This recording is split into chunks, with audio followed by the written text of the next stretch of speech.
ரிஷபராசி மிருகசீரிட நட்சத்திரம். So work, marriage, income அப்படின்றத பத்தி கேட்டிருக்கிறீங்க.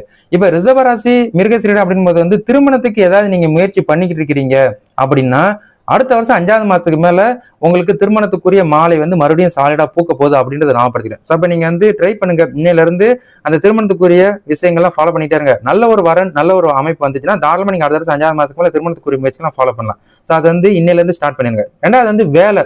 இப்ப நீங்க வந்து வேலை செஞ்சுக்கிட்டு இருக்கீங்க அப்படின்னா உங்களுக்கு வந்து கர்ம சனி அடுத்த வருஷம் 3வது மாசம் வரைக்கும் ராசிக்கு 10ல கர்ம சனி கொஞ்சம் ஹார்ட் ஒர்க்கா தான் இருக்கிற மாதிரி இருக்கும். ஹார்ட் ஒர்க் பண்ணாதான் ஹார்ட் ஒர்க் தான். இப்போ நம்ம வேலை செய்வோம், நம்ம வந்து 5000 வெள்ளிக்கு வேலை செஞ்சா கூட நமக்கு வரது 500 வெள்ளி தான் வரும். 5000 ரூபாய்க்கு வேலை செஞ்சா கூட 500 ரூபா தான் கொடுக்குறாங்க அப்படின்ற ஒரு வருத்தத்தை இவங்க ஏற்படுத்திட்டே இருப்பாங்க. காரணம் கர்ம சனி ரொம்ப ஹார்ட் ஒர்க் போடுற மாதிரி இருக்கும். அதே மாதிரி உங்களோட ஜன்ன ஜாதத்தை பார்த்தாலும் ஜன்ன ஜாதத்துல சனி தசையில சனியை புத்தி நடத்துறாரு. அப்போ உங்க வீட்டுல வந்து மொத்தம் 3 சனி, கோச்சார ஜாதகத்துல சனி, அதுபோ வந்து ஜனன ஜாதத்துல சனி மாதத்துல சனி புத்தி அப்படின்னு உங்களுக்கு முரண்பாடுகளா தான் இருக்குது.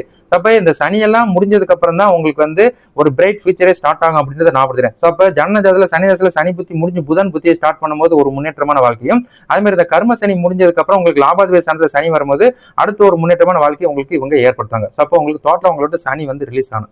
இதை தவிர்த்து வந்து உங்களுக்கு வந்து இன்கம் பேசஸ் வந்து அல்லது நீங்க மந்த்லி வேலை செய்றீங்க அப்படின்னா ஸோ மாசம் மாசம் இன்கம் பேசஸ் வந்துகிட்டே இருக்கும். அது ஃபிக்ஸ்டு.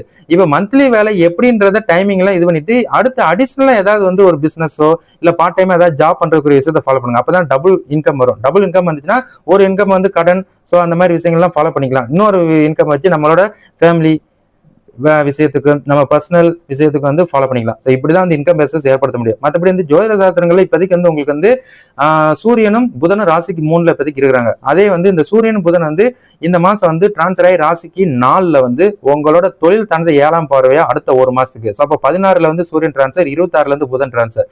இவங்க உங்களோட தொழில் தனத்தை ஒரு மாசம் பார்ப்பாங்க.